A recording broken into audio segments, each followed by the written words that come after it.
બાપ્પા સીતારામ ખેડૂત ભાઈઓ, Gujju master news ચેનલની અંદર આપનું હાર્દિક સ્વાગત છે. તો આજના તાજા સમાચાર ઉપર કરીએ ફટાફટ એક નજર. તો કયા કયા મુદ્દા રહેવાના છે તેના વિશે કરી લઈએ ફટાફટ એક ચર્ચા. તો આજના સમાચારની અંદર વાત કરવામાં આવે તો આંબાલાલ પટેલ જે હવામાન નિષ્ણાત છે તેમણે વરસાદને લઈને કરી મોટી આગાહી. ત્યારબાદ આગળ વાત કરવામાં આવે તો આમ આદમી પાર્ટીના નેતા ગોપાલ ઇટાલિયાએ ગ્રામ સભાને લઈને આપ્યો છે મોટો સંદેશ. ત્યારબાદ આગળ વાત કરવામાં આવે તો વૃદ્ધ સહાય જે પેન્શન યોજના છે તેને લઈને જોઈશું અપડેટ માહિતી. જો તમે ગુજ્જુ માસ્ટર ન્યૂઝ ચેનલની અંદર નવા હોય તો સબસ્ક્રાઇબ કરી ચેનલ સાથે જોડાઈ જાઓ.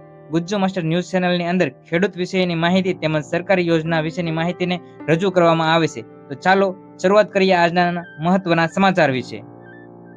વરસાદને લઈને આંબાલાલ પટેલ જે હવામાન નિષ્ણાંત છે તેમણે આગાહી કરી દીધી છે. ગુજરાતની અંદર ક્યારે વરસાદ થશે તો તે વિશે આપણે વિગતવાર માહિતી જોઈ લઈએ. આંબાલાલ પટેલ જે હવામાન નિષ્ણાંત છે તેમણે આગાહી પ્રમાણે 19 તારીખથી લઈને 28 તારીખ સુધી તેમણે વરસાદની આગાહી કરી છે.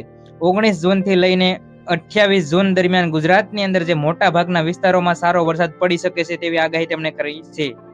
આ ઉપરાંત આ સમયગાળા દરમિયાન ચોમાસું વધુ સક્રિય બની શકે તેવી સંભાવના તેમણે વ્યક્ત કરી છે. અને સાથે જ તેમણે જણાવ્યું છે કે 25 જૂન સુધી ઉત્તર ભારતની અંદર અનેક વિસ્તારોમાં પણ વરસાદી સિસ્ટમો સક્રિય બનવાની શક્યતા તેમણે દર્શાવી છે. ત્યારબાદ તેમના જણાવ્યા પ્રમાણે વાત કરીએ તો આ વર્ષે વરસાદનું વિતરણ તમામ વિસ્તારોમાં સમાન રહે તેવી સંભાવના ઓછી છે. કેટલાક વિસ્તારોની અંદર અણધાર્યો ભારે વરસાદ પણ નોંધાઈ શકે છે. કેટલાક વિસ્તારોની અંદર છૂટા છવાયા ઝાપટા સ્વરૂપે પણ વરસાદ નોંધાઈ શકે છે.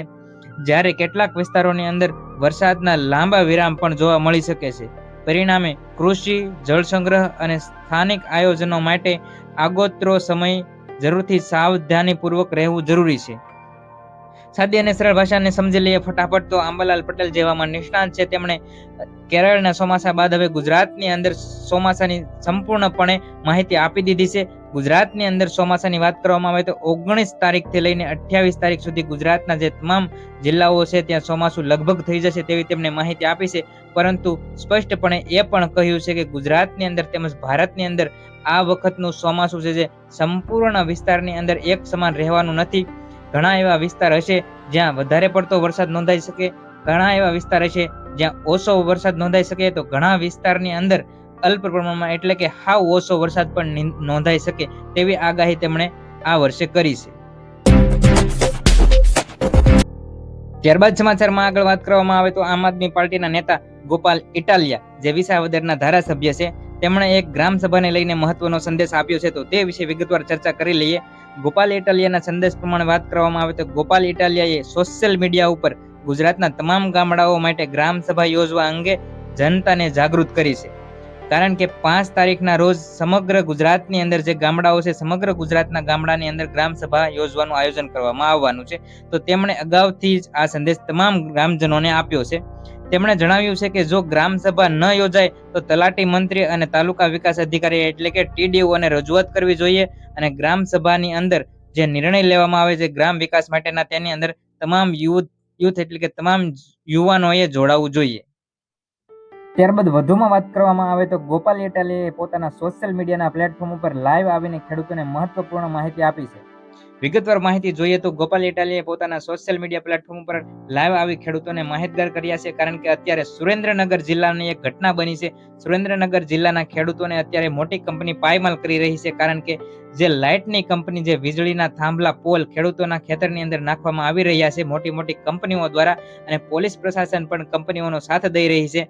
તો ગોપાલ ઇટાલિયાએ લાઈવ થઈ ખેડૂતોને માર્ગદર્શિત કર્યા છે.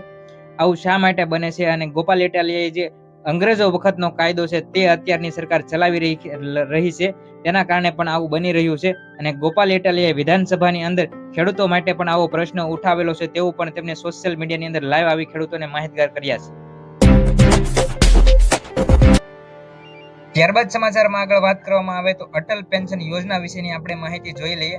જોડાઈ રહ્યો ચેનલ સાથે સંપૂર્ણ માહિતી જોઈએ અટલ પેન્શન યોજના વિશેની. તો સાદી અને સરળ ભાષામાં પ્રથમ સમજી લઈએ અટલ પેન્શન યોજના શું છે. તો 18 વર્ષથી લઈને 40 વર્ષની વયના તમામ બેંક ખાતા ધારકો માટે આ યોજના છે.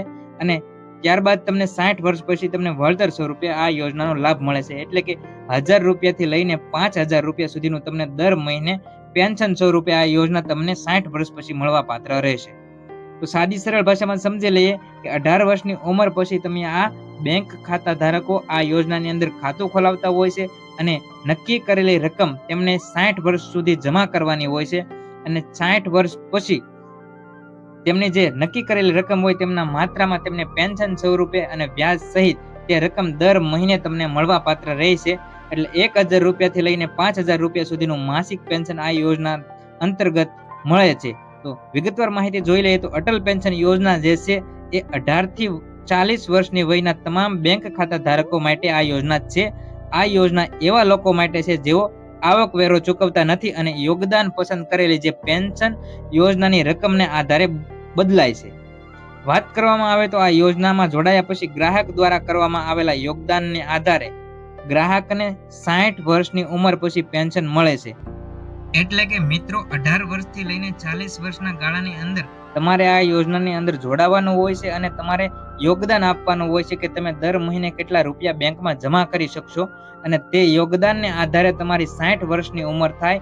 60 વર્ષ પછી તમારું જે યોગદાન હોય તેને આધારે નક્કી કરેલી રકમ મુજબ એટલે કે 1000 રૂપિયાથી લઈને 5000 જે માસિક પેન્શન નક્કી કરવામાં આવે અને ત્યારબાદ તમને 60 વર્ષથી પછીના સમયગાળામાં તમને આ પેન્શન મળે છે.